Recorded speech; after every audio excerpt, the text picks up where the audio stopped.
Oh my gosh. I know I was literally just live for like 2.5 hours, but after the live, I went to the bathroom and somebody was in the bathroom. And then the somebody that was in the bathroom, like, you got a package. I was like, I got a package. Like, what? And then I got my package and I opened my package, and Steph, the kind and ever generous Steph from Evening Skies Reflections, sent me the Elemental Oracle. Rob hated it. I'm going to love it. I'm kidding. But I'm so grateful. I did not expect this as an early birthday gift or as a birthday gift. Thank you so much, Steph. I think you also got me the Wado Known Alchemy deck that I really love. The first card that comes out is number 43, Magic Alchemy. Look at that. Bottom of the deck is Discipline Time, number 41. The Magic of Time. Time magic. Oh, snap.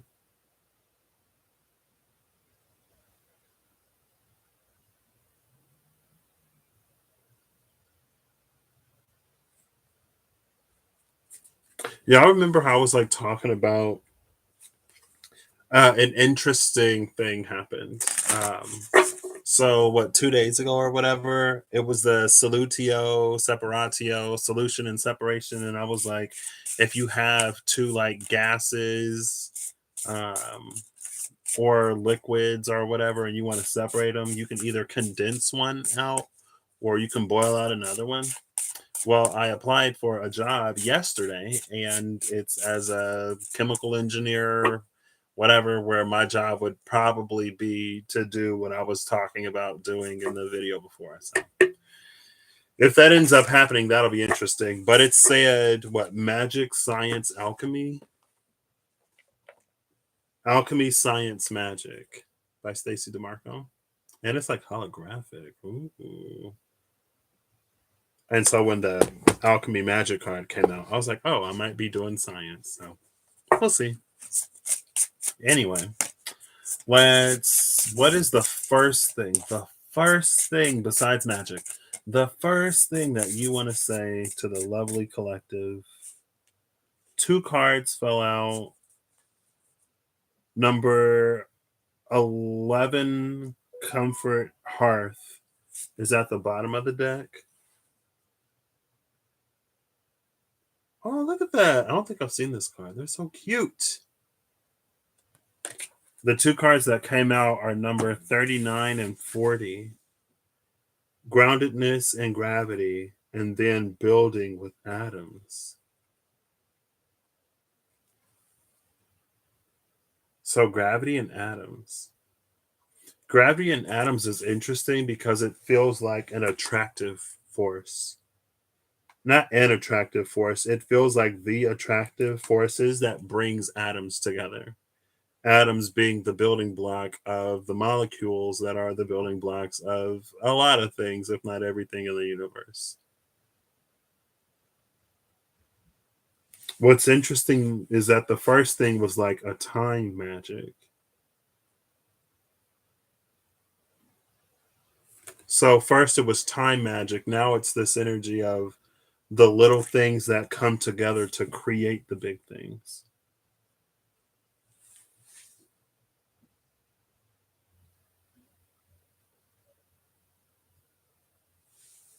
This is the card back, by the way. This is the runes on the Viking compass or whatever. When I was like, do I have a deck that has these symbols at the bottom? I do now. I didn't before. I thought I did, but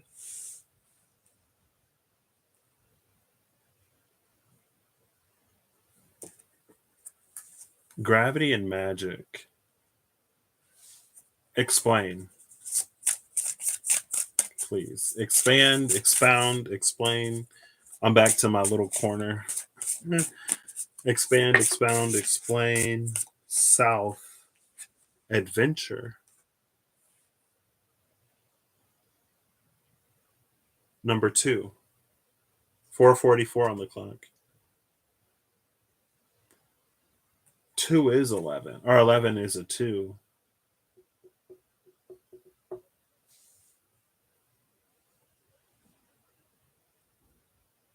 So there's this magnetic force between atoms that are the building blocks of the universe, of the bigger things. This adventure, it feels like maybe semi consciously, subconsciously, not necessarily. I don't think it's like subconscious necessarily. I think it's more so along the lines of like how we don't understand or how we can't see that one thing will lead to another, will lead to another, will lead to another. But there's this greater, grander magnetic force that we're following, getting to where we're going. Now, the bottom of the deck is time.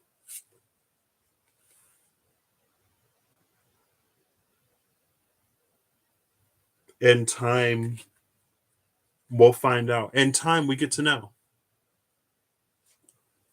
Time will tell. And it's funny because it feels like that plays off of the thing that I was saying my mom was talking about how when we ask the divine for something and we don't immediately see it, we might think that it's not coming or that it hasn't come yet. But can we recognize or realize or be open to the possibility that right now there are things that are occurring, things that are happening that is leading us to that thing? I guess I'm having a south year because my year is expedition. Part of expedition for exploration and adventure, but I want to pull, if I can reach them. Girl, where are you? Where are you? Oh, they're right here. I want to pull the Lenormand cards. I don't remember why I want to pull the Lenormand cards, but I do. I'm using the Gilded Reverie. The Gilded Reverie is an expanded Lenormand, so it has the traditional 36, I think, cards, but it also has a few extras. Oh, girl. So the card that fell out on top of Adventure in the South is the Tower, number 19. The Tower in Lenormand isn't necessarily what the Tower is in Tarot. Cyril Marchetti, right? Cyril Marchetti, yeah. He puts his initials in a lot of the cards. I saw CM like right here. I don't know if it'll focus. My overhead light is still on. That's why it's kind of bright. But I saw that CM and I was like, is this a Cyril Marchetti? Like, yeah, it is. Another card came out face down. Like time came out face up and knocked out this card face down, crossing time like this. This card is number 28, which is the Ace of Hearts. That was the Six of Spades, and it's the Gentleman. I love that the Gentleman is sitting here on top of time. Like any day now, they're gonna walk through that door. Any day now, he's gonna get it together. She's gonna get it together, and they're gonna come walking through that door. I think it's interesting that we see the gentleman in the tower rather than the lady in the tower, because in the fairy tale, the the charming prince goes and rescues the sleeping or in distress princess from her tower, and so like the lady would be waiting for the gentleman to come, but here the gentleman is waiting and the tower is there.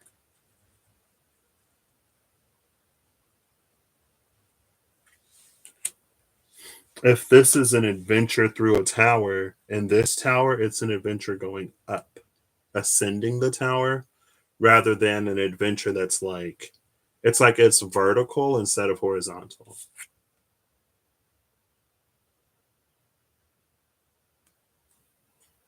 Interesting. Anything else?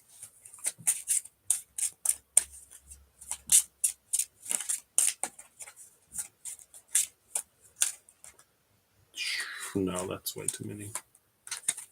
I saw the night birds, the owls. I honestly don't remember why I pulled this deck. That was something that came to my mind. Oof. So the dice came out on top of the tower and south. This is one of the expanded cards, number 39 dice. The card at the bottom of the deck is number 29, and it's this lady. I ain't trying to get demonetized, but it's the lady who's very eagerly waiting. Neither one of them are doing anything. And they're like looking in opposite directions, the way that they came out. The man in the tower, the lady. Oh, this is interesting. With the lady holding the dice, it's like even looking at her, there's a Venusian energy here because of the Venus necklace. I'm not trying to show, but it's like she's the one that has to take the chance while he's the one in the tower. Question mark. It's also 19, 39, 29, and then 28. Um,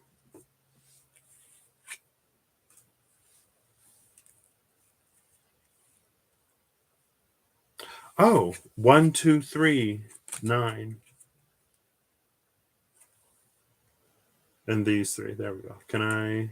There we go. There we go. 192939. So the adventuring with the tower is all about ascending the tower. In the tens place, which is spirit slash the external, it's going from 1 to 2 to 3. It is ascending.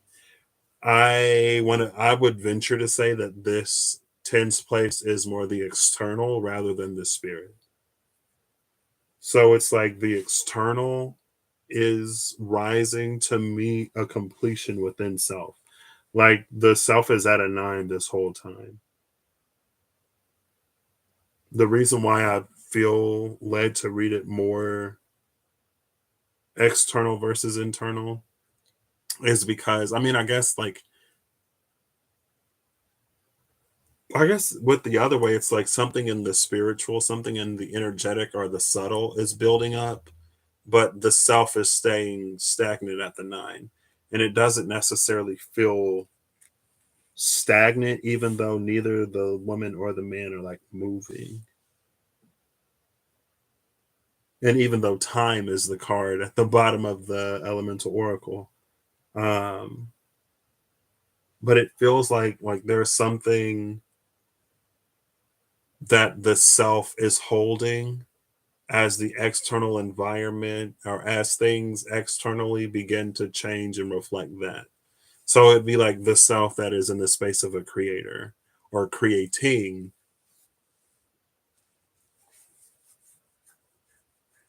And so that's this like the self is the one that's holding the idea, the ideal, the vision received and confirmed and in conjunction, cooperation with spirit, while externally these atoms are coming together, like this force in between atoms is bringing them together to create or to manifest in the external physical the thing that is already held within the self. And that's why it's a time magic. It's a magic that takes place within the self, that it takes time for the external to then come in and reflect that.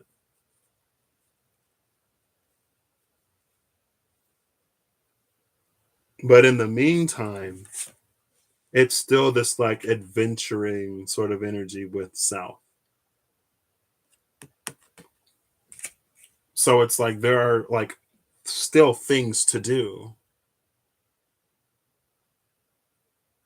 And maybe this could be like the 1, 2, 3 can be our growing understanding of the spirit, spiritual, energetic, subtle influence.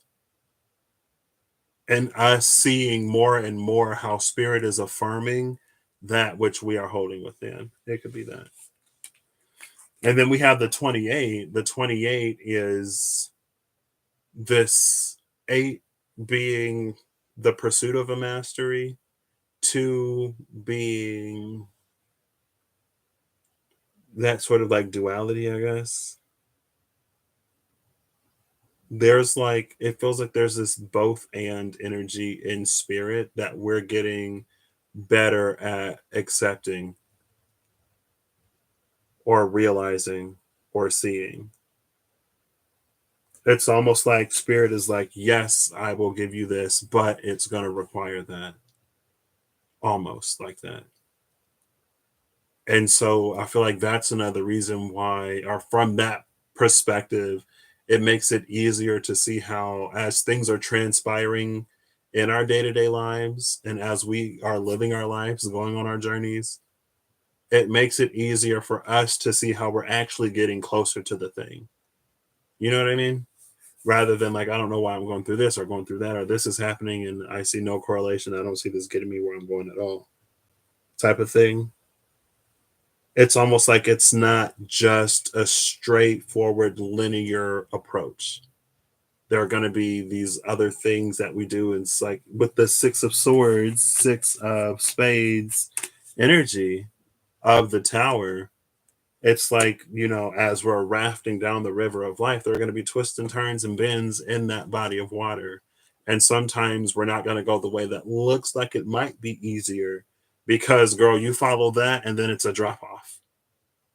We're going to go this way that looks a little bit more challenging, but at the end of it, like, it's going to lighten up and it'll be much smoother sailing than us trying to survive careening off of the waterfall. You know what I mean?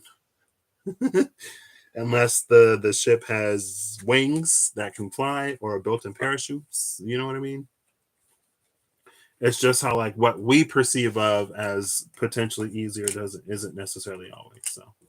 There you go. That is the first thing that this deck wanted to say. I feel like, of course, I wish I could like dive into this, but I wanted to come on, say a quick thank you, ask the deck what it wanted to say real quick.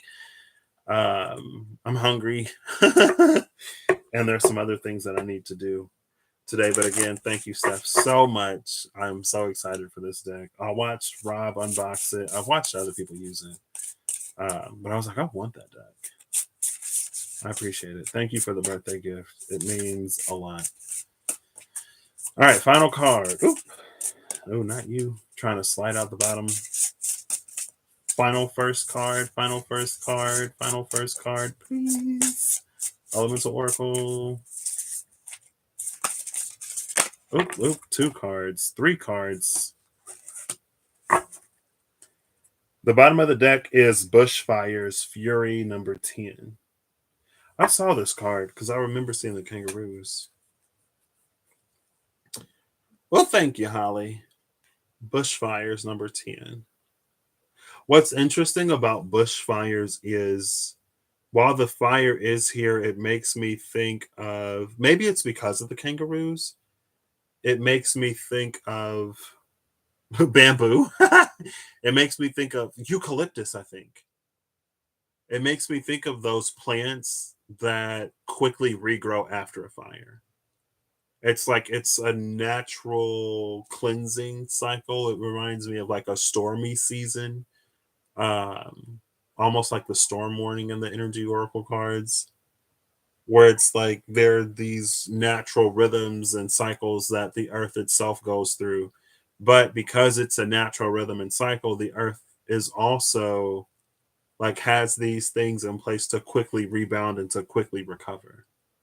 Like there are things that may appear to be destroyed in the fire, but they are going to reemerge with a new verdancy and life force. And again, like it's this natural cycle. It's also synced with the cycle of the plant, like it's coming at the time it's supposed to come.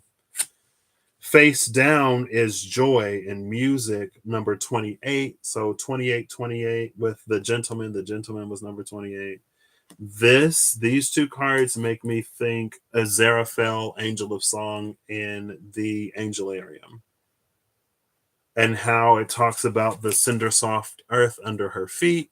And as she's singing, this cacophony that signals both the end of the world, but also the beginning of a new one. The two cards that came out are flipped over together. Number two and number three, they were not right after each other. One, like number two flipped over, card, number three flipped over. Again, it's adventure south, but it's also coming with beginning in the east.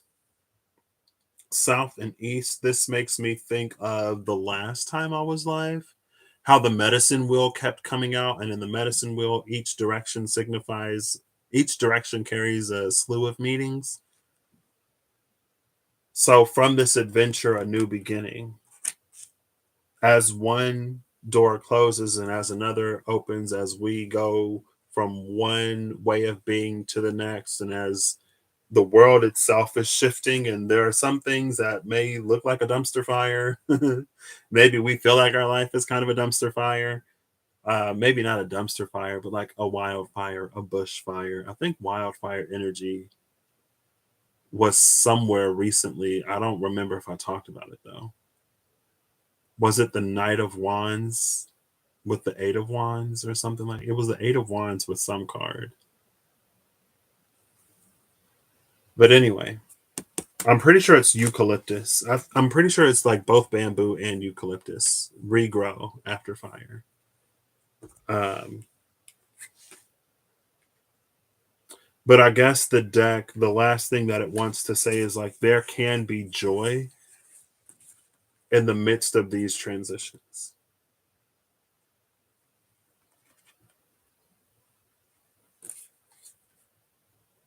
And it's easier to be in a space of joy when we can see what's coming rather than being so focused on what we're losing. And it's not in a way of it's not in a way of like bypassing any feelings. You know what I mean? Because I think sometimes if we are too quick to celebrate and not fully allow ourselves the time to grieve, we can silently carry that grief with us to the point where maybe it snowballs or we have to address it or whatever. Um,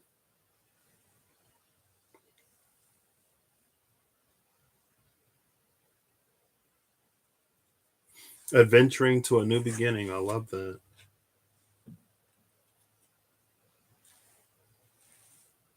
There is a little, I think it's the 10 of hearts. I was going to do diceology today. That's what I was going to do. I forgot. I completely forgot. I was going to roll the dice because I was like, I haven't rolled the dice in a long time.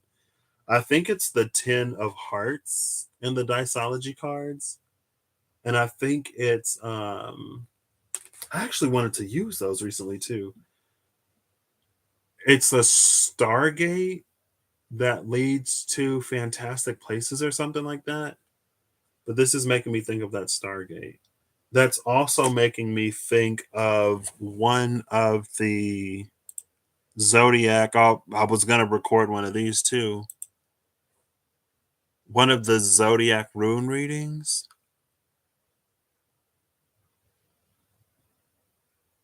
It was Gemini, which was Rippian Needle Hagel.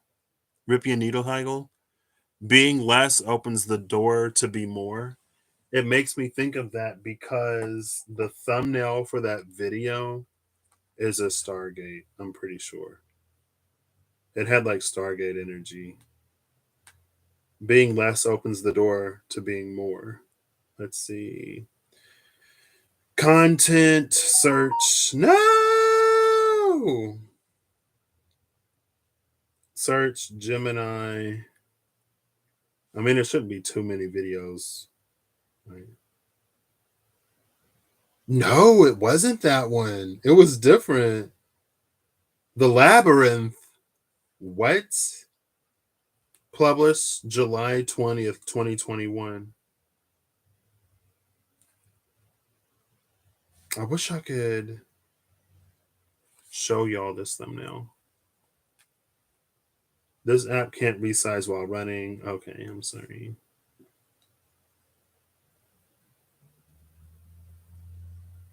Let me see if I can. I'll link the video in the description box. If you want to watch it, you can. I guess I'll go and look at it.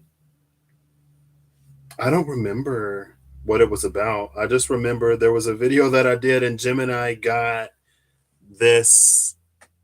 See that? That's the thumbnail. And it makes me think of this. It's titled The Labyrinth. And it's interesting because the fog and the maze is an energy that's been sort of coming out. So, oh, it's The Elemental Oracle by Stacey DeMarco. I misread what you said. Um, sorry. The Elemental Oracle by Stacey DeMarco. You know what? I'm gonna go for it. Why not? I'm gonna. I'm going to not just. I have so many cards around me right now. I already pulled the Lenormand. Why not pull the Diceology? I think what I'm going to do is I'm going to shuffle these and then I'm going to pull before and after that Ten of Hearts. A complete set, or a complete restructuring of home, a breathtaking sight that redefines beauty, allowing one's soul to breathe. Three of Spades. Bottom of the deck, an accurate depiction, a true-to-life tale, liquid light that carves its way through night, the Nine of Diamonds. I'm pretty sure it's the Ten of Hearts, so I'm just looking at the number. I really hope it's the Ten of Hearts because I'm not reading these.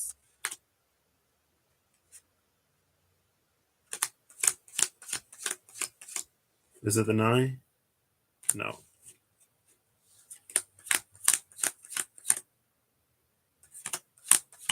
Yes, it is the Ten of Hearts. A stargate that leads to fantastic places, correcting what has been misused, stabilizing timelines.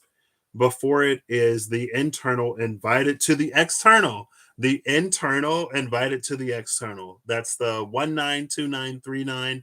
The external is aligning and configuring itself in a way to align with the held truth of the internal. Us being in that creative frequency where it rearranges the atoms outside of us. Love it. Thank you. Inner secret revealed, cognition illuminated with the Jack of Clubs. And then on the other side, the Six of Hearts, maximizing or minimizing limitation or support. Look to the root. And it's this energy of like, it's almost like, are things working for us or against us? The answer lies within the self. And then again, the internal invited to the external on one. Look to the root being in the internal, number 2. Now I'm going to use the Lenormand to see what these cards are. So I have the Jack of Clubs, the Ten of Hearts, and the Six of Hearts.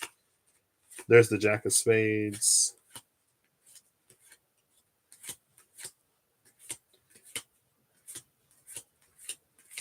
I don't know what the Lenormand correspondences are.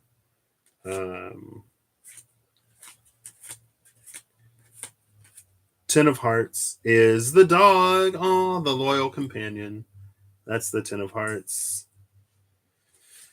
The Jack of Spades and the Six of Hearts. The Six of Hearts is the...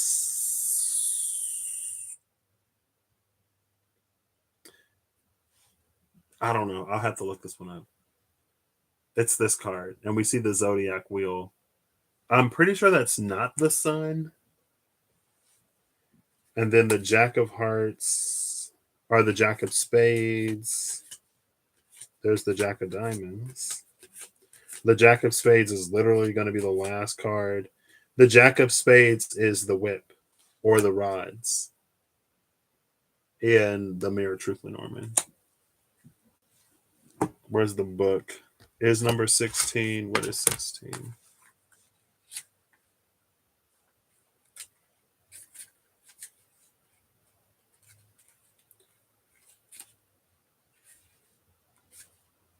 $16 is stars. It's stars. Oh, duh. It's stars. Okay.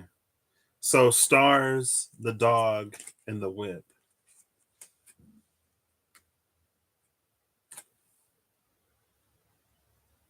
Is this in Lenormand? Um,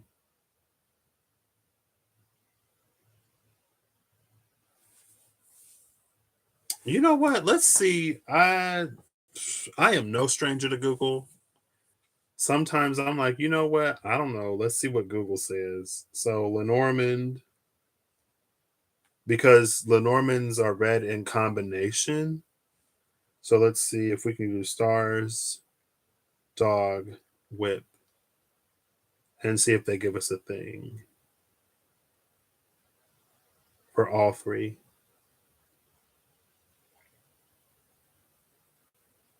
Ooh, girl.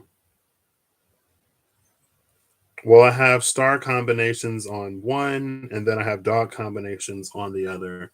We'll piece it together and see. Or not. Let's see. Let's open this in Chrome.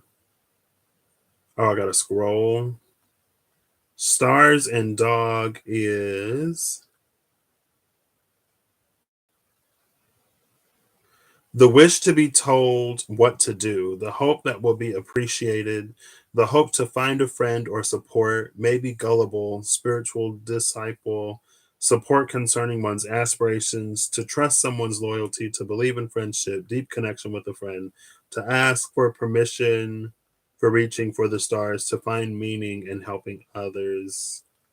I don't think this is going to tell me what I don't know if this is gonna give me what I was hoping it would give me. And then the dog into the whip is to blame a friend, be accused by a friend, argument with a friend, a cynic or abusive or abrasive friend. Trust is damaged by abrasive or abusive words or behavior. To not stand up to abuse slash aggression. To let ourselves be treated like crap, or to take someone or to treat someone who depends on us like that. Someone tractable is bullied, to stand by an abuser out of a sense of loyalty, a helpful discussion, support during a conflict, justice for a friend, to meekly confess one's guilt, to knuckle down. Girl. So that's like dog abuse, the dog plus the whip. Um, maybe this is like it can be an energy where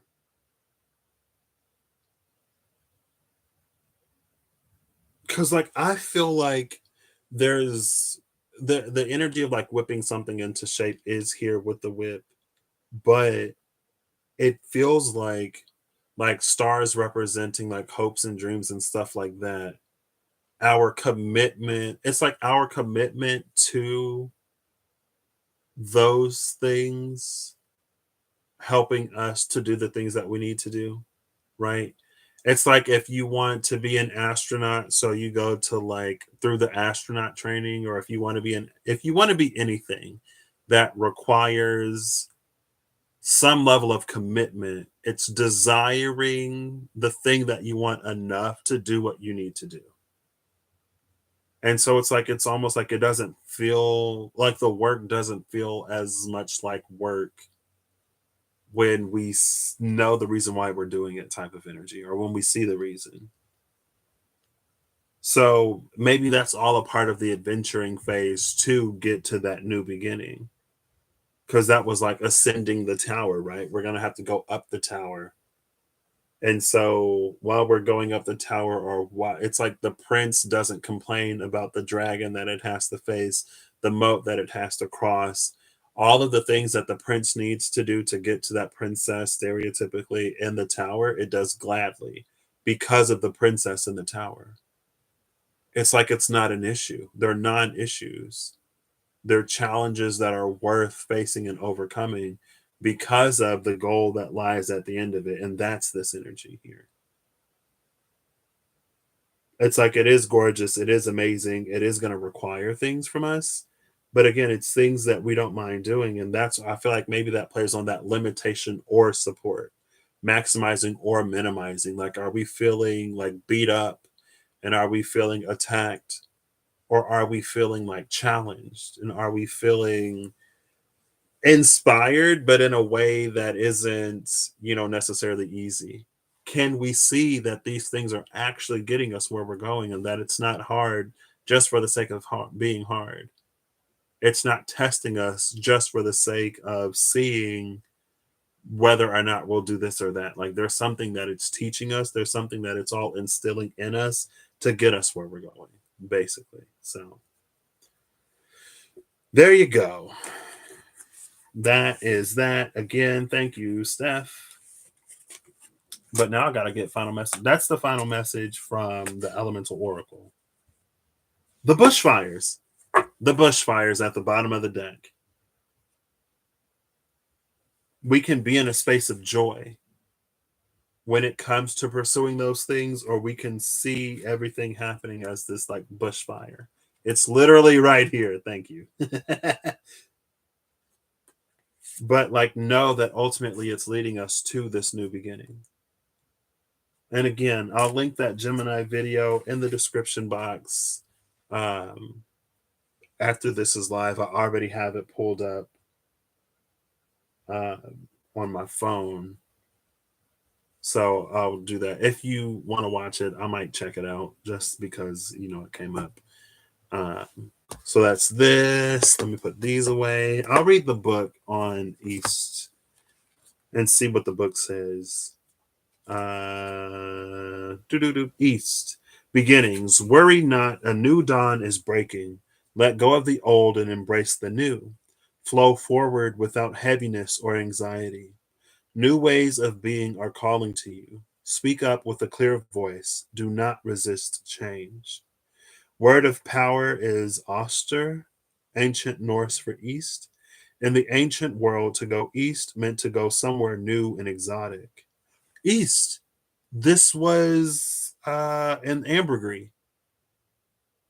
In the east, it can be like a medicine or something like that. It had medicinal properties in the east. Ambergris did. There was also Bodhidharma, the guy who brought Buddhism to China, apparently? Question mark. Anyway, sorry. In the ancient world, to go east meant to go somewhere new and exotic. The sun rose in the east, so the direction heralded new beginnings and fresh starts. As the east was associated with the air element, it has come to mean a much more cerebral destination or way of processing. The east was a place to find your fortune, a different way to be, and innovation. Eastern religions, Buddhism, Zen, and Hinduism, for example, were a completely different paradigm from those of the West, with different emphasis and processes. East is one of the quarters called in certain traditions of witchcraft to purify or protect a space. People may call upon the guardians of the East or the Eastern direction as a way of unlocking the protective energies of portals of that element.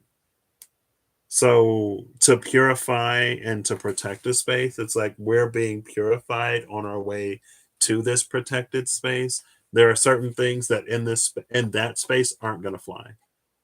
Those are the things that the bushfire energy is like, it's cleansing that while also being a sense of renewal and joy after it's all over. And right, like that's the space camp, that's the things like whipping the dog into shape. That's we're whipping ourselves into shape as we're training for, readying for, preparing for whatever this thing is that we really want. I feel like it can also be easy, depending on how we approach that paradigm, to feel like burdened by our dreams or to feel even worse. See the last video for how we interact with Neptune and whether it inspires us to actualize a dream or whether it emphasizes the distance and disparity between where we are and where we want to be and how that subsequently can make us feel. Okay.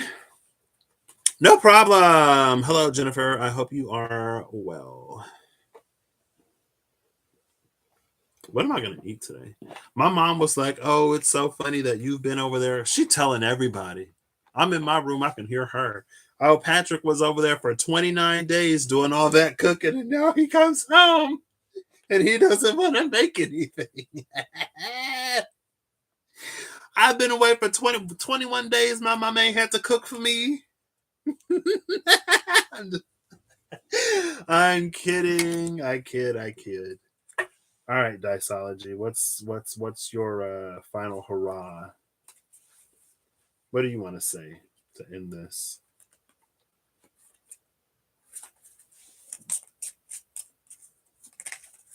Oop. 8 of Diamonds, a complete set of instructions, a stubborn moth reborn as a firefly, and a successful trip. A successful trip. We had the adventure that culminates in beginnings and the energy of joy. I'd call that a success. Um, Also, that stubborn moth reborn as a firefly. So it's this, right? Telling everybody too. Um, it's like it plays on that as a moth to a flame energy, but the moth, when it reaches the flame, instead of being incinerated by the fire, it takes that fire inside of itself and it incorporates it into its anatomy. The moth is reborn as a firefly, the one who now carries that light. And I feel like that has resonance in all of this as well. Right? To not be incinerated by the fire, but to be reborn in it. So, Lenormand. Oh, that was quick. Oh, number 33, the key. And it's the 8 of Diamonds. Oh, look at that. Look at that. Look at that. Love it. Love it. Love it. Love it. 8 of Diamonds, 8 of Diamonds. Can you believe it? Can you imagine? Oh my gosh. It's wild, right? The stubborn moth reborn as a firefly, a successful trip, a complete set of instructions, the key. The key to unlocking the next thing. And this, I want to say it's Beauty Way energy because of the rose. It makes me think of the Beauty Way. I was actually on my walk today or yesterday. I went for a walk and I reached the spot where I saw the rose in the cemetery. And I thought about it. There's that rose right there. The bottom of the deck is the maze, number 43.